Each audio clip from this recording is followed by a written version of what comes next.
tungkol sa pagsaway. Ang pagsaway ni Nathan. Ayan. Sino po sa inyo mga may Biblia? Makibutan po kayo sa aklat ng 2 Samuel. 2 Samuel chapter 12 verse 1 to 15. Ayan. Sandali, ang lakas ng hangin. Pipatin. Ayan po. 2 Samuel chapter 12. Ayan, chapter 12. Kung nakita, atin pong basahin ito. Verse 1 hanggang 15. Sabi po dito, isinugo ni Yahweh kay David ang propetang si Nathan. Pagdating doon ay sinabi niya, sa isang lungsod ay may dalawang lalaki. Mayaman ang isa at ang isa ay dukha. Maraming kawan at bakahan ang mayaman. Samantalang ang dukha ay may isa lamang munting babaeng tupa. Inalagaan niya ito at pinalaking kasama ng kanyang mga anak. Kinakalong niya ito parang anak na babae. Isinasalo sa pagkain at pinapainom. Minsan may manlalakbay na naging panauhin ang mayamang lalaki. Sa halip na sa kanyang kawan kumuha ng hayop na papatayin, ang kaisa-isang tupa ng dukhang iyon ang kinuha ng mayaman. At iyon ang inihanda niya para sa kanyang panauhin. Napasigaw sa galit si David. Saksi si Yahweh ang Diyos na buhay. Dapat mawatay ang taong yan. Kailangan magbayad siya ng 4 na beses sa kanyang ginagawa. Sapagkat inapi niya ang dukha. Sinabi agad ni kay David, ikaw ang lalaking iyon. Ito ang ipinapasabi sa iyo ni Yahweh, ang Diyos ng Israel. Ginawa kitang hari ng Israel, iniligtas kita mula sa mga kamay ni Saul. Ibinigay ko na rin sa iyo ang sambahayan at mga asawa ni Saul, pati ang mga lipi ng Israel at Judah. At mabibigyan pa kita ng higit pa riyan. Bakit mo hinamak ang salita ni Yahweh at gumawa ka ng masama sa kanyang paningin? Ipinapatay mo ang Heteyong si Urias sa mga Ammonita at kinuha mo pa ang kanyang asawa. Dahil sa ginawa mong ito at ako'y itinakwil mo, tandaan mo, laging may mamamatay sa patalim sa iyong sambahayan. Sinabi pa rin ni Yahweh, pag-aawayin ko ang iyong sambahayan sa harapan mo, ibibigay ko sa iba ang iyong mga asawa. At sisipingan sila kahit sa katanghali ang tapat. Ginawa mo ito ng lihim, hayag kitang paparusahan at makikita ito ng buong Israel. Sinabing David kay Nathan, nagkasala kay Yahweh. Sumagot si Nathan, pinapatawad ka na ni Yahweh at hindi ka mamamatay.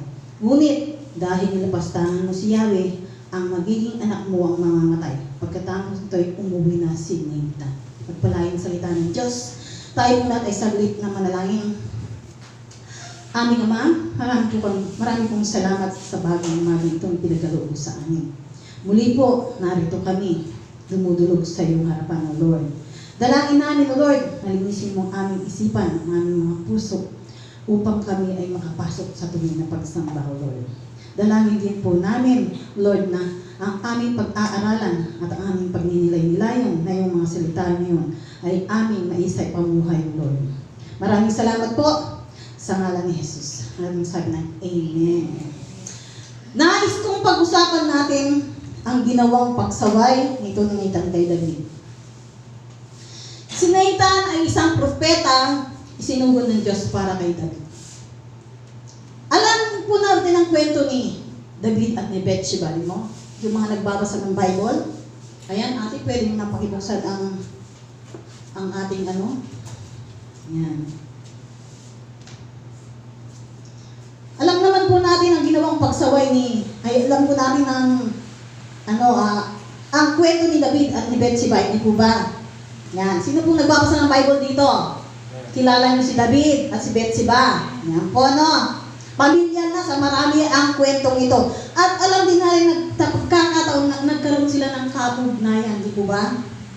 At si David at si Bathsheba ay ang kanilang pagkakaunayan ay nagkaroon ng resulta ng adultery at murder. Yan po. At bagamat ito ay isa lamang madilim na bahagi ng buhay ni David, hinayaan nilang manatili ang aral nito para sa mga sumusunod pang salin lahi. Yan po. Sabi nga po sa 1 Corinthians chapter 10 verse 11, nangyari yun sa kanila bilang babala sa iba at isinulat upang tayo namang nabubuhay ngayong mga huling araw ay maturuan. Amen? Yan po, ang aral ni David ay aral din sa atin sa panahon ngayon.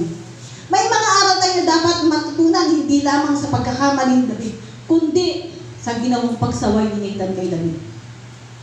Yan, di ba?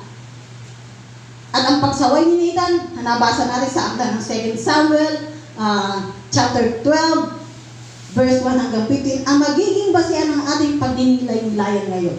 Amen? At narito ang ilang aral na makikita natin dito. Number 1, we are often blind to our own faults.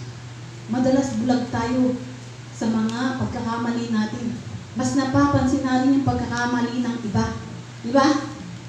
Madalas, ikaw, sabi niya ganyan. Bakit ganyan ka? Pero yung ginagawa mo, hindi mo napapansin, di ba? Ikaw palagi kang late umuwi. Pero ikaw rin, bakit ganun? Kung hindi ka late, hindi mo naman malalaman na late siya, di ba? Ganun lang yun. Madalas yan, mas nakita natin yung pagkakamali ng iba kaysa sa ating mga pagkakamali. At sa kaso ni David nangyari ito, kay David nangyari yung ganyan. Tingnan mo, paano nalaman niya yan? Sabi dito sa 2 Samuel 12, napasigaw sa galit si David, saksi si Yahweh ang Diyos na buhay, dapat mamatay ang taong yan. Kailangan magbayad siya ng 4 na beses sa kanyang ginawa sapagkat inapin niya ang dukha. Bakit niya nasabi yan? Tingnan natin yung, sa una. Dumating si Nathan para pagsabihan siya. Subalit yung pagsabi sa kanya ni Nathan, ay dinaan sa kwento. Sabi niya, ito, mayroong isang dukha. Sabi ganyan. May alaga siyang isang babaeng tupa na parang ginawa na niyang anak, di ba? Tapos, may dumating na mayaman, imbis na sa kanyang kawan kumuha, ang kinuha niya, yung tupa nung mahirap at kanyang pinatay. Biglang nagalit si Nathan. Sabi niya, dapat mamatay ang tao yan sapagkat masama. Anong sabi ni Nathan? Sinabi niya ni Nathan kay David, ikaw ang taong yun. Sabi ni Nathan sa kanya, ikaw ang taong yun. Sabi niya, sa ating kaso, madalas totoo ito eh. Madali na rin makita ang dumi sa mata ng iba. Subalit yung dumi sa ating mata, hindi natin nakikita. At maraming dahilan kung bakit nangyayari mga ito. Una, ganito yan. Maaaring ang malabis nating pagnanasa ang nagiging dahilan kung bakit hindi natin nakita ang kaibahan ng tama sa mali. Marami tayong minanasa, marami tayong minanay sa buhay natin. Minsan hindi natin alam kung ano yung tama at mali, di ba? Halimbawa, pagdating sa divorce. Yan. Anong sinasabi dito? Maraming lumalambot ang pananaw pagdating sa divorce at pag-aasawa muli kung ito ay sa kanilang pamilya nangyayari. Bakit? Ano ba ang sabi sa Bible tungkol sa paghiwalay? Tingnan natin yung 1 Corinthians chapter 7. Tingnan nga po natin yung 1 Corinthians chapter 7. Verse 10. Yan. Verse 10. Sabi, verse 10 ang bilabin na, I command the married, not I, but the Lord, a wife is not to leave her husband. Kapag daw hindi iniwanan yung asawa. 11, please. But if she does leave, she must remain unmarried. Yan ang sabi. Kapag naghiwalay ang mag-asawa, hindi pwedeng mag-asawa. Adultery yun. Kaya anong nangyari kay David at kay Bathsheba? Nagkasala sila ng adultery. Ba? Sabi dito, or be reconciled to her husband, and her husband is not to leave his wife. Dapat hindi sila maghiwalay. Kasi pag naghiwalay sila, hindi sila dapat mag-asawa. Yan ang sabi. So, bakit kapag ito nangyari sa ating pamilya, lumalambot ang ating puso? Hindi na natin alam ang tama at mali. Okay lang may kasama siya. Kasi kawawa lang siya. Para naman malibang siya. Malulungkot kasi siya eh. Diba? Yan. Okay lang na mag-asawa. Kasi nalulungkot, diba? Ganun. Pag sa atin nangyayari, lumalambot yung ating puso, hindi natin alam kung ano yung tama at mali. Pag sa ating pamilya lang yan, nagbabago na yung pananaw natin. Hindi na natin naisip yung sinasabi sa Bible na hindi pwedeng mag-asawa, yung iwalay sa asawa. Diba?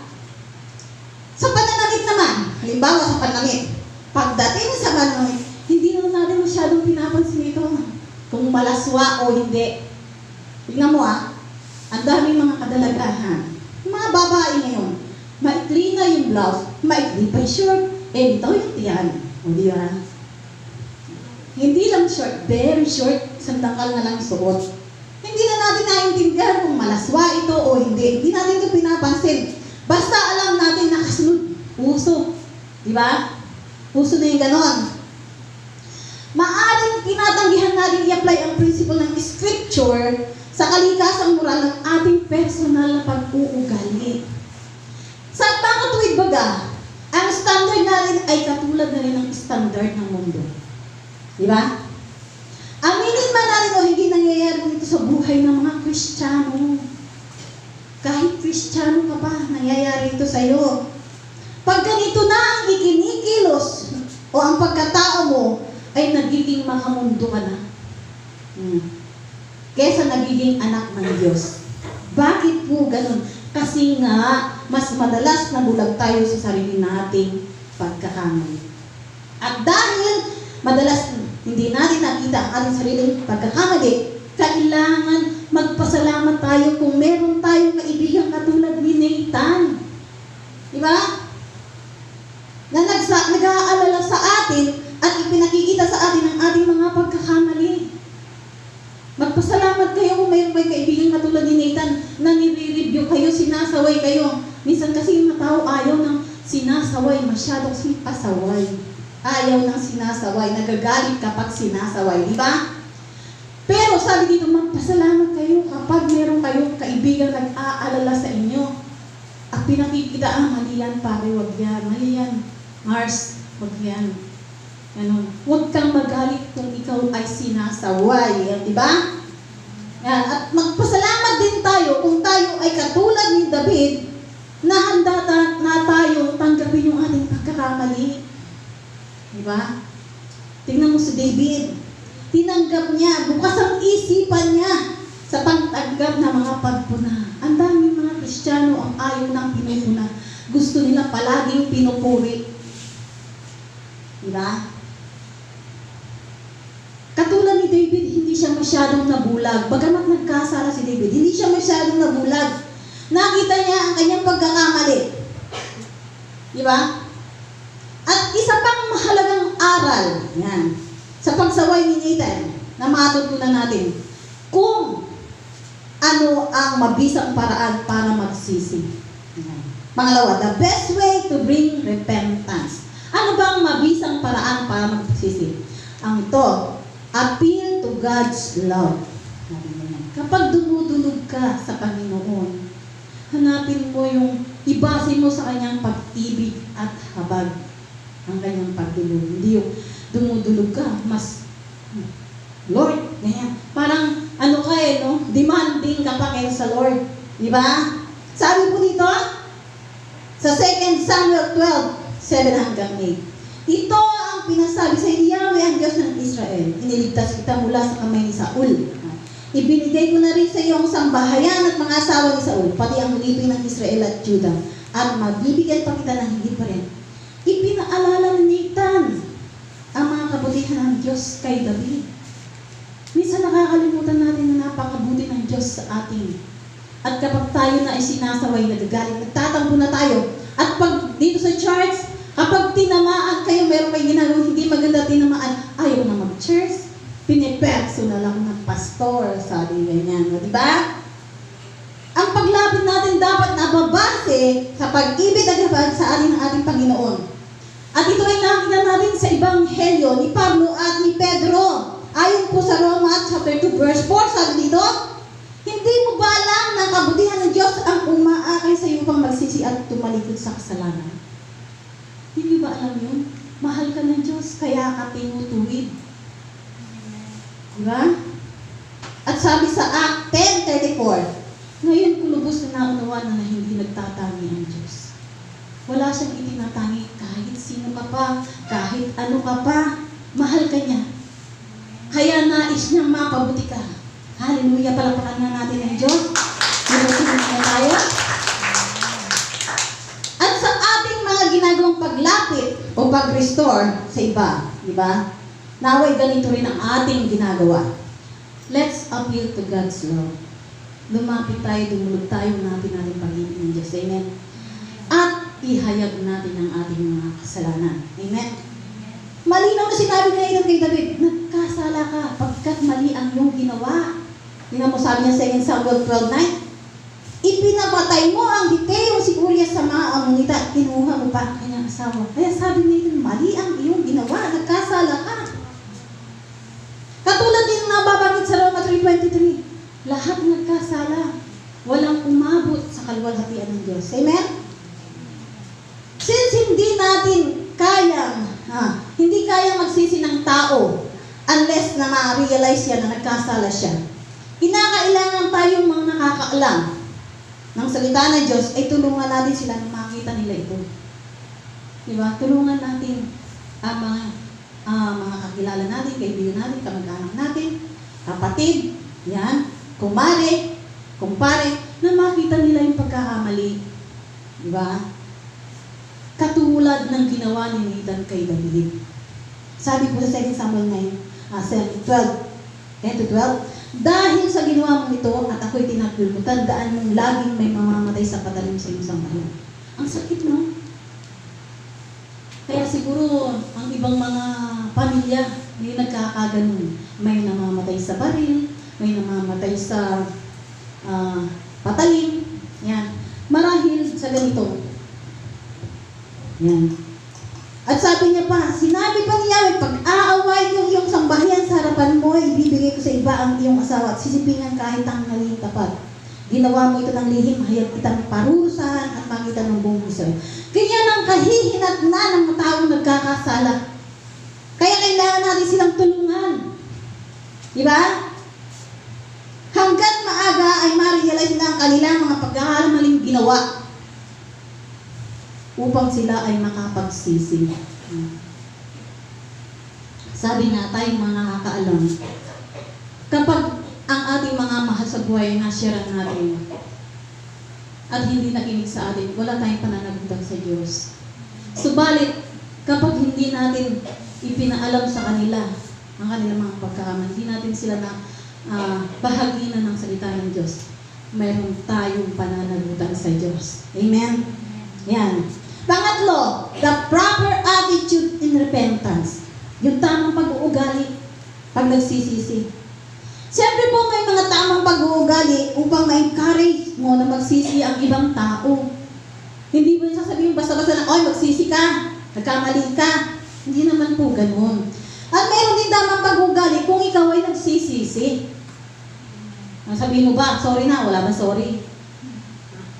Diba? Uso yan ngayon eh. Wala bang sorry? Diba? Ganon? Si David, ginawa itong personal. Anong ginawa ni David? Sabi sa 2 Samuel 12:13, nagkasala ako kay Yahweh. Yan, ang dami niyang nagkasala siya. Tayo, no? Hindi natin maamin-amin. Kasi siya eh. Kasi, inano niya ako eh. Inudyukan niya akong suntukin siya. Ganyan. Inutusan niya akong suntukin siya. Sisi ng sisi, ang daming sinisitigaw sa gobyerno natin, ang daming nagsisisihan sila walang hanggan. Walang patugod sila nagsisisihan. Diba? Ganyan nangyayari. Ayaw umamin sa pagkakasala ng bawat isa. Ayaw nilang tanggapin, nagkamali sila. Yan. Si David hindi po ginawa niyang personal. Hindi niya sinisi si Betsaba sa mga nangyayari. Hindi niya sinabi, ito kasi si Betsaba, nagbigay ng motibo. Siguro flawless si Betsaba, natanawan niya ngayon, naliligo sa ilog eh, no? Yan, naakit si David. Ito kasi si Betsaba, hindi niya sinisi si Betsaba. Hindi niya rin sinisi ang iba sa pagkamatay ni Urias. Kasi di ba niya sinisi mga kasi ginawa niyang frontline na si Urias, sabi niya doon, dalhin mo siya sa frontline kung saan malakas ang labanan. O, hindi namatay si Urias. Talagang, hindi niya sinisi yung iba kasi sila eh. Dinala nila sa gera, hindi niya sinabing gano'n. Inamin niya lahat ng kanyang pagkakamali. Tinanggap niya lahat ng responsibilidad sa pagkasala ng kanyang nagawa. Nakita niya na nakagawa siya ng halabag sa kalooban ng Diyos. Yan. Maaaring nagkasala siya kay Betsaba at kay Urias at maging sa asawa niya. May asawa na kasi si David eh. Subalit ang toong pagsisisi ay pagkaroon ng pangkunawa na ang kasalanan ay hindi lang basta sa labag sa relasyon ng tao, kundi ito ay isang pambabastos sa Diyos na lumikha sa iyo ayon sa kanyang wangis. Di ba? Hindi lang sa basta tao ka nagkasala, kundi sa Diyos ka nagkakasala. Kaya kung nakakagawa tayo ng kasalanan, hindi lang sa tao tayo nagkakasala. Nagkakasala tayo sa Diyos. Nilalang niya tayo ayon sa kanyang wangis. Mahal tayo ng Diyos, sa kanya tayo nagkakasala. Ayaw niya. Amen? Subalit, nakalulungkot, maraming nagsisisi pero hindi sila umaabot sa ganitong sitwasyon. Katulad na nangyari kay David, na ginagawa niyang personal ng kanyang pagsisisi. Madalas hindi natin ginagawang personal, katulad ng ginawa ni David. Maaring madali natin masabi doon, nagkasala kami. Palaging ganun no? Sila kasi, kami. Pero hindi mo sabi, Lord, nagkasala ako. Siya nagsabi sa sarili niya, Lord, nagkamali po ako, sorry po, patawarin po ako. Hindi, kasi po, sila po, ganyan po kaya po nagawa ng ganun. Palaging meron tayo sinasangkalan, palagi tayong may sinisising iba, di ba?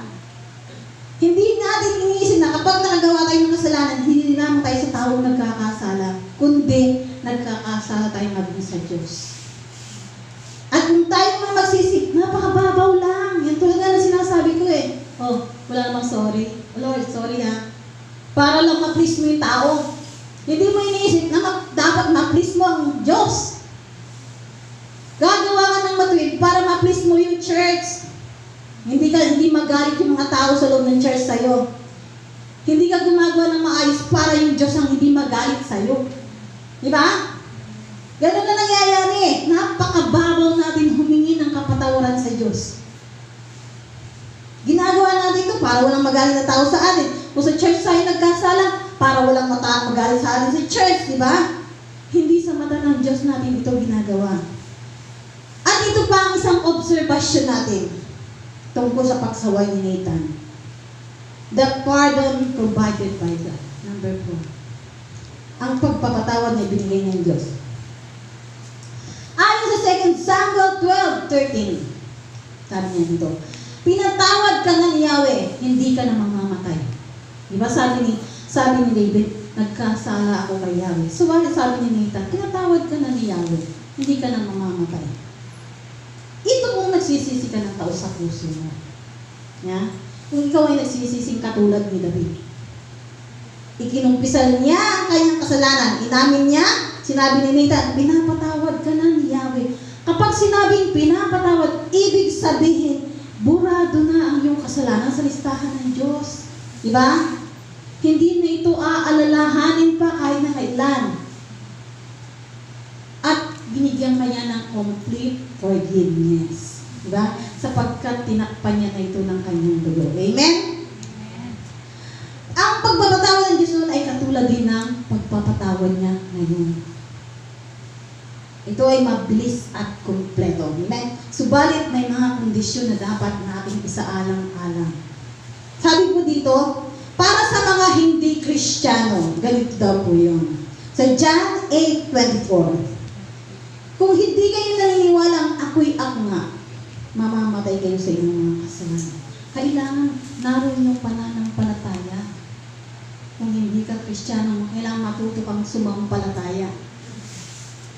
At ayon sa Act 2:38, sabi dito, pagsisihan ninyo, talikuran ninyo mga kasalanan at magpabautismo kayo sa pangalan ni Jesucristo. Upang kayo'y patawarin at tatanggapin ninyo ang kaloob ng Espiritu Santo. Kapag kayo nagsisimag, nabautismo na kayo ng Espiritu, magpabautismo kayo kay Jesucristo. Yan. Sa pangalan ni Jesucristo. At ano ang gift of Holy Spirit?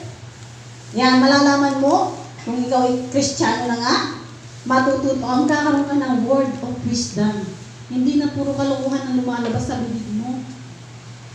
Puro may mga aral na. Mayroong ang word of knowledge. Matututunan mo ang salita ng Diyos. At magkakaroon ka ng pananampalataya. Iyan ang bunga ng banal na Espiritu. Magkakaroon ka ng bunga ng banal na Espiritu. Bibigyan ka niya ng kaloob. Yan ang mga kaloob niya. Gift of healing. Magkakaroon ka ng, mayroong mga taong nakakagawa ng milagro. Kita niyo nga, si Pablo, yun lang, kanyang alampay na ganyan, pinadala niya doon sa may sakit, gumaling ang may sakit. Ang galing, no? Ako nga dalangin ko, sana ganun din ako. Na kahit hindi mo puntahan yung may sakit, ipag-pray mo, gagaling siya. Diba? Ipag-pray mo siya. Si Pablo ganun eh, kahit busy siya, mayroong nagpapapray na may sakit sa kanya, binigay niya lang yung kanyang pamunas, ipahin mo ito sa may sakit, sabi niya ganun.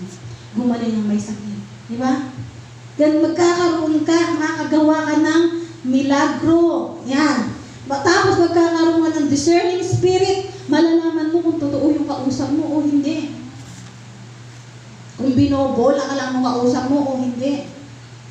Yan ang kaloob ng banal na espiritu. At ang sabi sa Act 22:16, tumayo ka na, magpabautismo at tumawag ka sa kanyang pangalan upang mapatawad ka sa iyong mga kasalanan. Iyan po ang mga kondisyon para sa mga hindi Kristiyano. At para naman sa mga Kristiyano. Sa 1 John 1:9, sabi, subalit kung ipinahahayag natin ng ating mga kasalanan, patatawarin tayo ng Diyos sa mga ito at lilinisin tayo sa lahat ng ating kasalanan sapagkat siya'y tapat at matuwid. Ihahayag natin ang ating mga kasalanan, aaminin natin na nagkasala tayo. Hindi yung isisisi natin sa iba, yung mga pagkakamali natin nagagawa. Amen? Sa Act 8:22 sabi, pagsisihan mo ang mga kasamaan mong ito at manalangin ka sa Panginoon na naway patawarin ka niya sa iyong mga hangarin. Yan po. Magsisi kayo ng tao sa puso. Ikukumpisal natin ang ating mga kasalanan sa ating Panginoon. Yan. Ang mga kapatawaran yan ay naging posible sa pamamagitan ng dugo ni Jesus na nabuhos doon sa krus ng Kalbaryo. Kita nyo, ang pardon ay pinagkaloob ng Diyos sa atin. Yung kapatawaran pinagkaloob sa atin ng Diyos. Tinubos tayo ni Kristo sa pamamagitan ng kanyang dugo at pinatawad natin mga kasalanan. Ganun kasagana ang kanyang kagandahang loob. Ayon sa Efeso 1:7. Napakasagana ng kagandahang loob ng ating Panginoon. Binagkaloob niya sa atin ng kapatawaran. Dahil sa dugo ni Jesus na nabuhos sa krus ng Kalbaryo, lahat tayo binigyan niya ng complete forgiveness. Amen? At ito, palima, ang mga consequences of sin. Sa kabila ng pagpapatawad sa atin. Okay, nagkasala tayo. Lumapit tayo sa Panginoon, dumulog tayo. Ayon sa kanyang pag-ibig at habag. Subalit, ang mga kasalanan natin, bagamat pinatawad ay meron pang mga bagay na hindi na natin maiiwasan. Halimbawa, ito. At ito ang natutunan natin ni David. Ito ang natutunan ni David kay Nathan. Kahit na pinatawad na siya sa mga kasalanan, may mga bagay na hindi na niya maiiwasan hindi mangyari. Tulad ng mga sinasabi sa 2 Samuel 12:10 hanggang 12. Sabi dito, dahil sa ginawa mong ito at ako'y tinakil mo, tandaan mong laging may mamamatay sa patalim sa iyong sambahayan. Sinabi pa rin ni Yahweh, pag aaway mo yung sambahayan sa harapan mo, ibibigay ko sa langit yung mga asawa at sisipingan sila kahit na katanghaliang tapat. Ginawa mo ito ng lihim, hayag kitang paparusahan mo lang ito ng buong Israel. At sabi sa verse 14, ngunit dahil nitapastangan mo sa Yahweh, ang maging anak mo ang mamamatay. At dumating na ang panahon. Diba? Anong nangyari? Yung panganay na anak ni Bathsheba at ni David, yun ay namatay. Ipinagluksa yung ni David. Namatay ang unang anak ni David kay Bathsheba. Ang kanyang anak na babae na si Tamar ay pinagsamantalahan ng kanyang anak na lalaki na si Amon. Diba? Pinag-away-away niya yung pamilya. Diba nung sabi, pag-aawayin ko ang iyong sambahayan. Aming ganon. Palaging may mamamatay sa patalim sa kanyang mga anak. Sa kanyang sambahayan. Yan. Ginawa mo ito ng lihim, sabi niya, hayag kitang paparusahan. Anong nangyari? Si Amon ay pinatay ni Absalom. Si Amon at si Absalom ay magkapatid. Yan. At si Absalom ay pinagtangka ang agawin ang trono ni David. Kasabwat ang isa sa mga asawa ni David. Diba? Pinag-away-away ng kanyang pamilya. At ang kanyang asawa, binigay sa akin asisipingan sa katanghalian. Ibig sabihin, nire-rape. Kaya rin na mo nangyari kay Tamar, nire-rape ng kanyang mismong kapatid. Kahit na pinatawad na tayo sa ating mga kasalanan, yung resulta ng kasalanan ginawa natin, nandun pa rin. Kahit sa ating kasalukuyang panahon ngayon. Maaaring mapatawad tayo sa ating mga kasalanan, subalit ang bunga ng pagkakasalanan ay hindi natin maiiwasan habang panahon. Halimbawa, kung ikaw ay isang alcoholic. Kapag ikaw ay isang alcoholic, yan po, no? Di ba, anong nangyayari? Maaaring napatawad ka na ng Diyos. Subalit ang sakit na dulot ng iyong pagiging alcoholic, nariyan pa rin. Di ba? Kakalasing ka. Okay, tanggap ka ni Lord, pinatawad ka na niya. Nagsisi ka. Pero yung nangyari sa katawan mo, na-stroke ka. Ayan. Hindi na yan maaalis. Dalan-dalan mo yan habang panahon. Yan ang bunga ng kasalanan. Consequences of sin. Yan. Yung mga magulang na ngayon lang lumalapit sa ating Panginoon. Yan. Ngayon lang kayo sumusunod sa Ebanghelyo.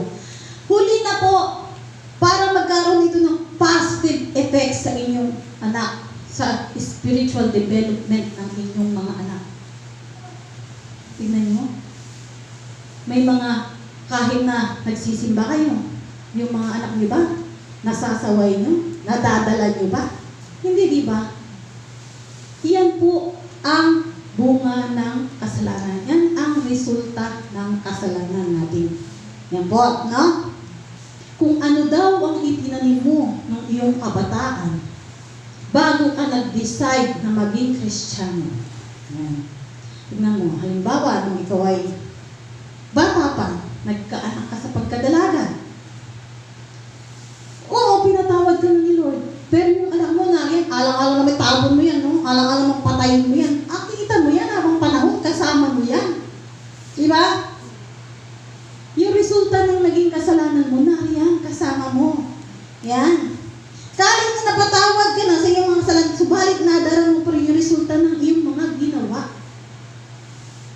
At maaring dalhin mo pa rin ang epekto nito habang buhay. Halimbawa po, yung unexpected pregnancy. Yun nga, magkaanak ka. Nabuntis ka sa pagkadalaga. Yan. Hanggang tumanda ka, kasama mo yan. Alang-alang naman patayin mo yung anak mo. Di ba? O kaya yung unscriptural divorce. Yan. Pag-divorce ka, tapos nakasawa ka ng iba. Dala-dala mo naman yan hanggang sa tumanda ka. Hindi ka malayang mag-asawa muli. O kaya yung moment of passion, yung isang gabi pag-ibig. Yung isang gabing pag-ibig, yan. Tapos nagkaroon ka ng sakit, nagka-AIDS ka. O diba, humingi ka ng tawad kay Lord. Pero yung sakit na dulot ng AIDS, nandyan mo. Dinaranas mo. Yan ang resulta ng ginawa mong pagkakamali, resulta ng iyong kasalanan yan. O kaya nag-experiment ka sa drugs. O, diba? Ang nangyari, na-flip. Nasira ang ulo dahil nag-drugs. Pinatawag ka na ni Lord. Nilinis ka na niya. Pero yung resulta ng ginawa mo sa katawan mo, nariyan pa rin yun. Diba? Nagkakaroon ka ng maaaring magkaroon ka ng nervous breakdown. Yan. Dahil gawa yan ng pag-eksperimento mo ng drugs. Yun yun. Diba? Kamangha-mangha ang pagpapatawad ng ating Panginoon. Subalit huwag natin kalilimutan ang naging resulta ng mga pagkakamali na ating nagawa. Huwag natin kakalimutan yan. Huwag natin isisisi sa ibang tao, yung mga ganyan nagawa natin. Diba? Ito ang mga natutunan natin sa pagsaway militar. Madalas, bulag tayo sa ating mga sariling pagkamali. Madalas natin hindi natatanggap yung pagkakamali natin. Nakikita natin pagkakamali ng iba, pero yung pagkakamali natin, hindi natin makita. Iyan natutunan natin sa pagsaway militar. Kailangan bukas tayo, bukas ang ating isip, ang ating puso pagtanggap ng ating pagkamali, katulad ni David, upang magawa natin personal ang pagsisisi. Amen? Yung mga bisang paraan para magsisi tayo. Yan. Lumapit tayo sa Diyos, hanapin natin yung kanyang pag-ibig at habag. Ihayag natin ang ating mga kasalanan. Diba? Gawin nating personal ang ating pagsisisi. Huwag tayong manisi ng iba. Hindi yung dahil sa iba, kaya kami kundi sa kanya, hindi ako nagkaganito. Ginusto mo rin yun, kaya ka nagkaganyan. Amen? Ayan. Sapagkat, yan pa, ang tamang pag-ugali kung tayo nagsisisi, kailangan pang nagsisisi tayo, gagawin natin personal ito. Tulad nga na sinabi ko, na tulad ng ginawa ni David, inamin niya lahat yung pagkakasalanan. Inamin niya lahat yung responsibility ng kanyang kasalanan. At siya ay nagsisi. Nung ang namatay ang kanyang anak, naglusa siya. Nagsuot siya ng pangluksa, humiga niya sa lupa. Nagsisi siya talaga. Yan. Inamin niya lahat, hindi niya sinisi ang mga ibang tao. Yan. Kabutihan sapagkat tinanggap niya ito ng maluwag sa puso niya. Ang kapatawarang pinagkaloob ng Diyos sa atin, isa yan sa mga natutunan natin sa pagsaway ni Nathan. Binigyan tayo ng complete forgiveness ng ating Panginoon. Pinatawad niya tayo. Kaya kung kayo man nagkasala, huwag niyong iisipin, ay, nagkasala ako. Maging maligaya tayo sapagkat pinatawad niya tayo. Dahil sa dugo niyang nabuhos sa krus ng Kalbaryo, tinubos niya tayo. Malaya na tayo. Di ba? Sabi nga, we are free indeed. Malaya na tayo sa pagkakasala. Di ba? Ang bunga ng mga kasalanan natin, mga tayo pinatawad na, at sa mga pangyayari ito nagkatala sa kasulatan, may mga aral tayong natutunan na maaaring makatulong sa atin upang mamatay ang ating relasyon sa ating Diyos. Yung mga nabasa natin na yan, nakatala sa scripture, maraming aral dyan na natutunan tayo upang mapanatili natin ang ating relasyon sa ating Panginoong Jesus. Amen? Kailangan ipanguhay ninyo ang mga iyan. At upang matulungan din natin ang iba na magkaroon ng relasyon sa ating Panginoon. Naway, maging matalino tayo pakinggan natin ang mga payo at pagsaway sa atin ni Nathan. Amen? Tayo pong lahat ay tumayo at manalangin. Hindi po?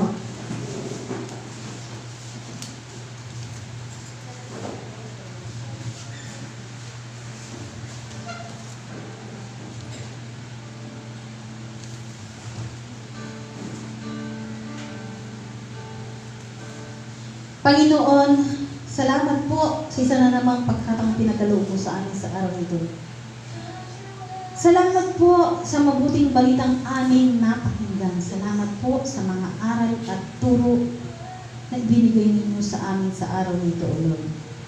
Tunay nga po na kailangan namin yung mabuting balita ninyo. Higit kailanman. Sapagkat ito ang panahon na lahat ng tao ay nawawala ng pag-asa dahil sa pandemyang aming pinagdaraan. Marami sa amin ang nasisira ng loob dahil sa nadaramang kawalan ng pag-asa o yan ang pagbawi sa kanilang mga. Marami sa amin, Lord, ang nasisiraan ng loob kung kaya't kami po ay hindi namin magawang magsisi. Kailangan po, Lord, na tulungan mo kami ma-realize namin ang aming mga pagkakasala. Kaya, Panginoon, bilang lingkod ninyo, bilang mga pinili mo, at bilang katawan ng Kristo, kailangan po namin ng kalakasan na nagmula sa inyo. Sapagkat malakas ang kapangyarihan ng kaaway na umaalig-aligid sa amin. Tulad ng sinabi mo na hindi mo kami binigyan ng espiritu ng kahinaan, kundi espiritu ng kapangyarihan. Subalit, walay sa iyo, Panginoon, wala kang magagawa. Wala kaming kakayanan. Kaya tulungan mo kami at pagtibayin mo ang Panginoong Yesus upang magdaig namin ang away na hindi namin nakikita. Patatagin mo kami sa aming mga pananampalataya at bibigyan mo po kami ng karunungan ng gagaling sa iyo.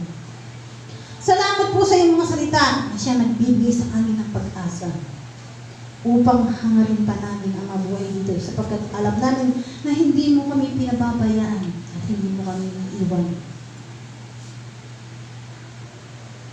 Tulad ng iyong mga pangako, Lord. Panginoon, salamat po sapagkat alam namin na hindi nananahimik ang iyong mga lingkod kung kaya nakaabot sa amin ang iyong mga mabuting balita.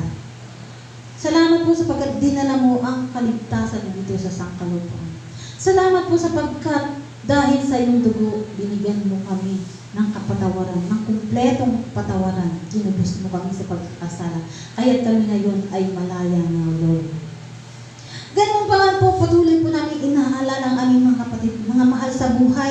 kababayan na hindi pagganap na inaabot na yung mabuting balita. Suguin mo nga po yung mga lingkod upang ito ay makarating sa kanila. Ganon din po yung mga lingkod mo na lumayo sa iyo. Dalangin namin na naway magbalik sa kanilang puso ang kanilang unang pag-ibig kundi ikaw, Lord. Walang iba kundi ikaw sa pamagitan ng mabuting balitang ito ng kaligtasan ay muli nilang nadama ang kaghalakan at kapayapaan na nanggagaling sa iyo. Nakasama ka, O Lord. Aming Ama, naway patuloy ka namin maluwalhati sa lahat ng aming mga ginagawa sapagkat sa iyong kaharian ang kapangyarihan walang hanggan. Maingat ko namin binabalik sa iyo ang lahat ng papuri at pasalamat sa ngalan ni Jesus na aming Panginoon at tagapagligtas. Ang lahat ng magsabi na Amen. Amen.